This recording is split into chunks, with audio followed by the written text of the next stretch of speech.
नमस्कार दोस्तों, कैसे हैं आप सब। मैं सौरभ कुमार ज्ञान गोदाम चैनल में तहे दिल से आप सबों का स्वागत करता हूं, अभिनंदन करता हूं। चलिए जानते हैं एक ऐसे गणितज्ञ के बारे में जिन्होंने आइंस्टाइन की थ्योरी को चुनौती दी, जिनका कैलकुलेशन यानी गणना कंप्यूटर से भी फास्ट था। जी हाँ दोस्तों, मैं बात कर रहा हूँ डॉक्टर वशिष्ठ नारायण सिंह जी के बारे में। तो चलिए जानते हैं कौन थे वशिष्ठ नारायण सिंह। आगे बढ़ने से पहले आप तमाम दर्शकों से नम्र निवेदन है कि चैनल को बस सब्सक्राइब कर लें, ताकि इस तरह की जानकारियां मैं आप तक लाता रहूं। डॉक्टर वशिष्ठ नारायण सिंह जी का जन्म 2 अप्रैल 1942 बिहार के भोजपुर जिला शहर आरा से महज 12 किलोमीटर दूर बसंतपुरा नामक गांव में हुआ। इनके पिता का नाम लाल बहादुर सिंह और माता का नाम लाई देवी था। ये कुल 5 भाई और बहन थे। वशिष्ठ भगवान राम के गुरु का नाम था। इनके बड़े भाई का नाम अयोध्या और छोटे भाई का नाम दशरथ था। शायद इनके माता पिता रामायण का पाठ करते होंगे। पिता पुलिस कांस्टेबल थे। बचपन से वशिष्ठ नारायण सिंह में विलक्षण प्रतिभा थी, इसलिए इन्हें पढ़ने के लिए नेतरहाट विद्यालय में भेज दिया गया। 1962 यानी 1962 में ये यहाँ से मैट्रिक की परीक्षा प्रथम श्रेणी से पास किए। ये मैट्रिक और इंटर दोनों में स्टेट टॉपर रहे। इसके बाद ये आगे की पढ़ाई करने के लिए पटना विश्वविद्यालय चले गए। पटना साइंस कॉलेज में इन्होंने बीएससी मैथ से करना प्रारंभ किया। महज 1 साल में ये बीएससी कर गए। उसके बाद एमएससी की भी परीक्षा उत्तीर्ण कर ली।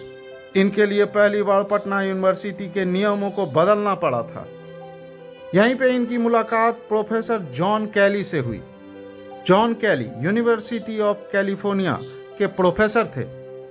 कैली ने मैथ्स के 5 सवाल उठाए। इनका वशिष्ठ नारायण सिंह जी ने सही जवाब ही नहीं दिया, बल्कि इसे अलग अलग तरीके से सॉल्व भी किए। इसके बाद प्रोफेसर कैली ने इन्हें अमेरिका बुला लिया। अमेरिका जाकर इन्होंने पीएचडी की डिग्री प्राप्त की। इसके बाद ये नासा चले गए। 1969 में ही नासा का अपोलो मिशन लॉन्च हुआ था। यह वही मिशन था जिसने पहली बार इंसान को चांद पर पहुंचाया था। अपोलो मिशन की लॉन्चिंग के वक्त 31 कंप्यूटर एक बार कुछ समय के लिए बंद हो गया था। उस वक्त डॉक्टर वशिष्ठ भी उसी टीम का हिस्सा थे।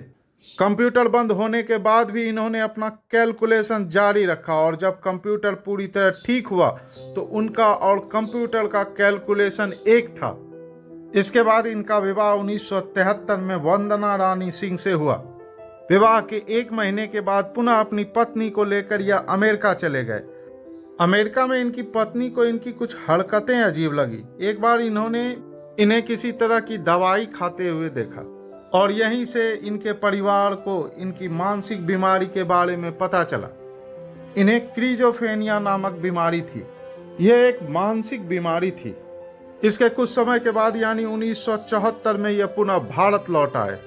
इन्होंने आइंस्टीन की थ्योरी सापेक्षता के सिद्धांत को भी चुनौती दी थी। इसके बाद इनकी पत्नी ने इन्हें तलाक दे दिया।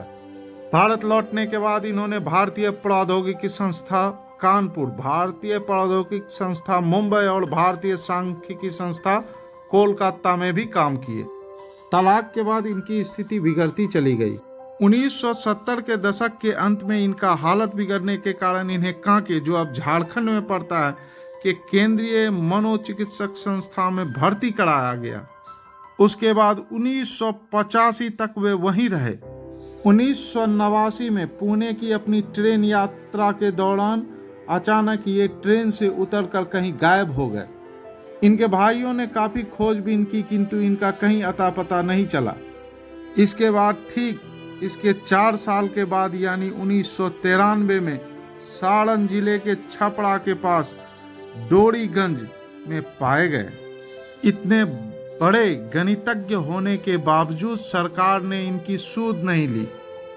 जिन्हें लोग वैज्ञानिक जी कहा करते थे, जिन्होंने आइंस्टीन की थ्योरी तक को चुनौती दे डाली, उनके इस अंतिम समय में सरकार या उसके द्वारा किसी तरह की कोई भी सहायता प्रदान नहीं की गई। अंत में 14 नवंबर 2019 एक लंबी बीमारी के बाद पटना मेडिकल कॉलेज हॉस्पिटल में इनका निधन हो गया। 2020 में मरणोपरांत भारत के चौथे सर्वोच्च नागरिक पुरस्कार पद्मश्री से इन्हें सम्मानित किया गया। तो यह थी कहानी भारत के मशहूर गणितज्ञ डॉक्टर वशिष्ठ नारायण सिंह जी के बारे में। जानकारी अच्छी लगी हो तो चैनल को अवश्य सब्सक्राइब कर लें और वीडियो को लाइक शेयर करना कतई ना भूलें। धन्यवाद।